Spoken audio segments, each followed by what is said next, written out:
Assalamualaikum warahmatullahi wabarakatuh. Perkenalkan, nama saya Putih Mahagandhi. Hari ini saya akan menjelaskan materi terkait komunikasi terapeutik pada klien dewasa. Yang pertama, saya akan menjelaskan tentang konsep komunikasi. Penuaan adalah proses fisiologis normal disertai dengan perubahan penampilan dan tingkat energi, perubahan degeneratif pada organ dan jaringan, sistem kekebalan tubuh yang lebih lemah, kehilangan sensorik, dan penurunan kapasitas fungsional yang berkaitan dengan mobilitas. Jadi, komunikasi efektif dengan lansia diperlukan pengetahuan tentang sikap-sikap yang khas pada lansia. Gunakan perasaan dan pikiran lansia, bekerja sama untuk menyelesaikan masalah, dan memberikan kesempatan pada lansia untuk mengungkapkan pengalaman dan memberi tanggapan sendiri terhadap pengalaman tersebut. Selanjutnya, batasan usia berdasarkan kronologis usia, yaitu yang pertama young old 65 sampai 74 tahun, yang kedua middle old 75 sampai 84 tahun, yang ketiga old di atas 85 tahun. Selanjutnya, strategi komunikasi. Perawat harus lebih responsif ketika membangun lingkungan yang nyaman sebelum melakukan wawancara. Jika tidak, akan sulit bagi klien untuk mendiskusikan masalah emosional yang terkait dengan proses penuaan atau penyakit fisik mereka.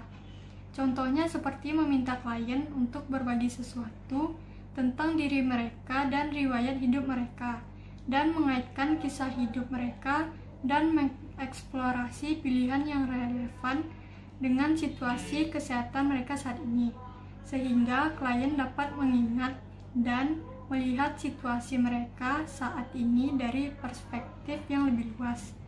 Perawat dapat mengenal klien secara pribadi, bukan secara kategori sebagai perawat dan klien, dan kita dapat membantu klien mengidentifikasi sumber dukungan sosial dan mengatasi stres fisik dan emosional.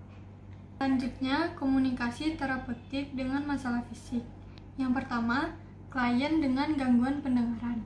Cara mengatasinya yaitu panggil namanya sebelum mulai berbicara. Kedua, jika orang tersebut memiliki telinga yang lebih baik, duduk atau berdiri di samping dengan telinga yang lebih berfungsi. Kemudian, berbicaralah dengan pelan dan jelas. Kemudian, tunjukkan wajah kita sehingga mereka dapat melihat ekspresi wajah dan membaca bibir untuk meningkatkan pemahaman. Yang kedua, klien dengan gangguan penglihatan.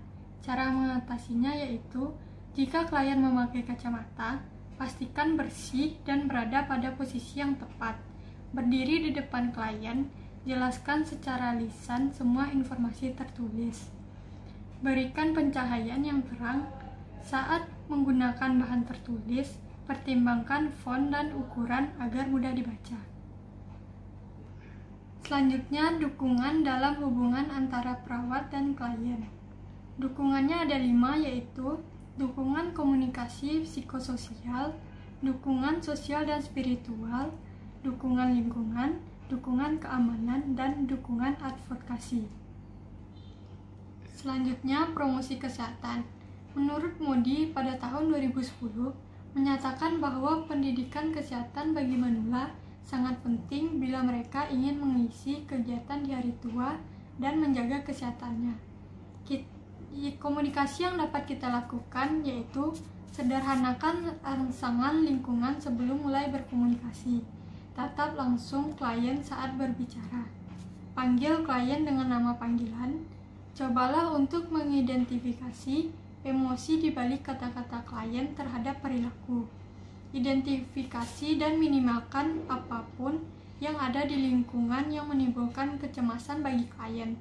Perhatikan bahasa tubuh kita saat berkomunikasi. Ulangi pesan sederhana secara perlahan, tenang, dan sabar. Berikan arahan yang jelas dan sederhana satu persatu. Mengarahkan percakapan ke objek yang konkret dan familiar. Berkomunikasi dengan sentuhan, senyuman, kehalusan, dan pengalihan lembut. Gunakan musik lembut atau himne ketika klien tampak gelisah. Selanjutnya, komunikasi yang harus kita hindari. Yang pertama, jangan berdebat atau berunding dengan klien. Yang kedua, hindari konfrontasi. Yang ketiga, jangan gunakan istilah slang, jargon, atau abstraktik. Yang keempat, jika perhatian hilang, biarkan klien beristirahat beberapa menit sebelum mencoba untuk mendapatkan kembali perhatiannya. Yang kelima, jangan fokus pada perilaku yang sulit. Dan untuk mengurangi hambatan pada saat berkomunikasi, kita harus menjelaskan mengapa informasi ini penting kepada klien. Gunakan kata-kata yang familiar dan contoh dalam memberikan informasi. Gambarkan pada pengalaman dan minat klien dalam merencanakan pembelajaran. Buat sesi pembelajaran pendek untuk menghindari kelelahan pada klien dan cukup untuk meneruskan dukungan pembelajaran.